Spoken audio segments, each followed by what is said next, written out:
దుమ్ముగూడెం మండలం రామచంద్రునిపేట గ్రామ పంచాయతీ పరిధిలో గల బొజ్జిగుప్ప గ్రామ ఆదివాసీ రైతులు సాగు చేస్తున్న పోడు భూముల్లో కదకం తీస్తున్న జేసీబీని వెంటనే ఆపాలి CPI ML mass line party demand. ఈ సందర్భంగా డివిజన్ నాయకులు దాసరి సాయన్న మాట్లాడుతూ సాగు చేస్తున్న పోడు భూములకు పట్టాలు ఇవ్వకపోగా రైతులను ఇబ్బంది పెట్టడం సరికాదని ఆయన అన్నారు.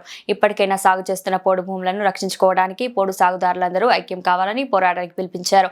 జిల్లా కలెక్టర్ భద్రాచలం ఐటీడీఏ ఫారెస్ట్ అధికారులు దాడులను ఆపి సాగు చేస్తున్న పోడు రైతులకు పట్టాలు ఇవ్వాలని గత కొన్ని సంవత్సరాలుగా పోడు భూమిని అమ్ముకొని బతుకుతున్న ఆదివాసీ గిరిజన బిడ్డలకు గతంలో టీఆర్ఎస్ ప్రభుత్వం ఉన్నప్పుడు ఆ భూములను సర్వే చేసి ఎకరం అకరాకు మాత్రమే పట్టాలు ఇచ్చి ఉన్నారని, మిగిలిన భూమికి మొండి చేయి చూపించారని, అదే దారిలో కాంగ్రెస్ ప్రభుత్వం నడుస్తుందని, రాబోయే భవిష్యత్తు తరాలు రైతులందరూ ఐక్యమై ఈ ప్రభుత్వానికి బుద్ధి చెప్తారని అన్నారు.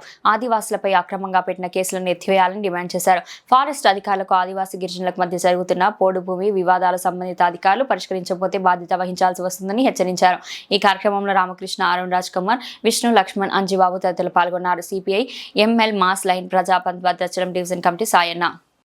ఈరోజు భద్రాద్రి కొత్తగూడెం జిల్లా దుమ్ముగూడెం మండలం రామచంద్రునిపేట పంచాయతీ పరిధిలో గల బొజ్జిగుప్ప మరి ఆదివాసీ గిరిజన రైతులు సాగు చేస్తున్నటువంటి పోడు భూముల్లో మరి ఫారెస్ట్ అధికారులు జేసీపీలు తీసుకొచ్చేసి మరి ట్రెంచులు తీయటం అనేటటువంటిది జరుగుతూ ఉంది. మరి రైతులు మరి పంటలు వేసుకొని మరి జీవిస్తున్నటువంటి క్రమంలో మరి ఇటువంటి పని చేయటం మరి సరైనది కాదని చెప్పేసి సిపిఎంఎల్ మాస్ లైన్ పార్టీ హెచ్చరిస్తూ ఉంది. ఇవాళ ఇప్పుడు జేసీబీ ఏదైతే తీస్తూ ఉందో ఆ తీసినటువంటి పోడు భూములు మొత్తం కూడా రైతులు ఎప్పటి నుంచో సాగు చేసుకుంటూ ఉన్నారు. మరి టీఆర్ఎస్ ప్రభుత్వం మరి అధికారంలో ఉన్నప్పుడు సర్వే చేశారు. తర్వాత మొన్న ఈ మధ్య కాలంలో మరి రేవంత్ రెడ్డి గారి నాయకత్వంలో మరి ప్రజాపాలనలో కూడా మరి రైతులందరూ కూడా దరఖాస్తులు పెట్టుకున్నటువంటి పరిస్థితి ఉంది.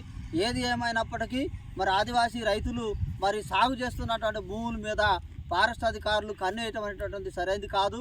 మరి అక్కడికి ఏదైతే మరి అయ్యా నాది నేను సాగు చేసుకుంటా ఉన్నా మరి నా జీవనం నా బతుకు పోడు మీదని చెప్పేసి అని అడగటానికి పోయినటువంటి రైతుల మీద కూడా మరి కక్షపూరితమైనటువంటి కేసులు పెట్టేటువంటి పరిస్థితి మరి ఫారెస్ట్ అధికారులు చేస్తూ ఉన్నారు. మన భద్రాద్రి కొత్తగూడెం జిల్లాలో మనకి ఉన్నటువంటి ఏదైతే భద్రాచలంలో ఉన్నటువంటి ఐటీడీఏ పరిధిలో ఉన్నటువంటి పీఓ గారు ఉన్నాడో మరి పీఓ గారు మరి ఫారెస్ట్ అధికారులతో మాట్లాడి ఈ గిరిజనులు సాగు చేస్తున్నటువంటి పోడు భూములు మొత్తం కూడా మరి ఫారెస్ట్ అధికారుల నుంచి కాపాడాలని చెప్పేసి అని మేము పీఓ గారిని కోరుతా ఉన్నాం. అట్లనే జిల్లా కలెక్టర్ గారు కూడా మరి ఏదైతే సర్వే చేసి ఉన్నటువంటి మరి పోడు భూమి ఉందో ఆ పోడు భూమికి పట్టాలు ఇస్తామని చెప్పేసి అని మరి చెప్పినటువంటి పరిస్థితి ఉంది.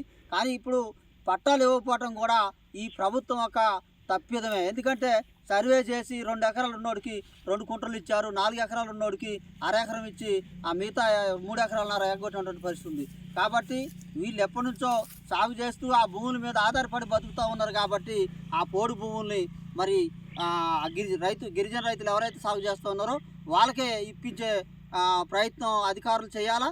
ఫారెస్ట్ అధికారుల నుంచి గిరిజన రైతులను కాపాడాలని చెప్పేసి అని, లేకపోతే ఈ పోడు రైతులందరినీ ఐక్యం చేసి పెద్ద ఎత్తున ఉద్యమం చేస్తామని చెప్పేసి అని సిపిఎంఎల్ మాస్ లైన్ పార్టీగా మేము డిమాండ్ చేస్తా ఉన్నాం.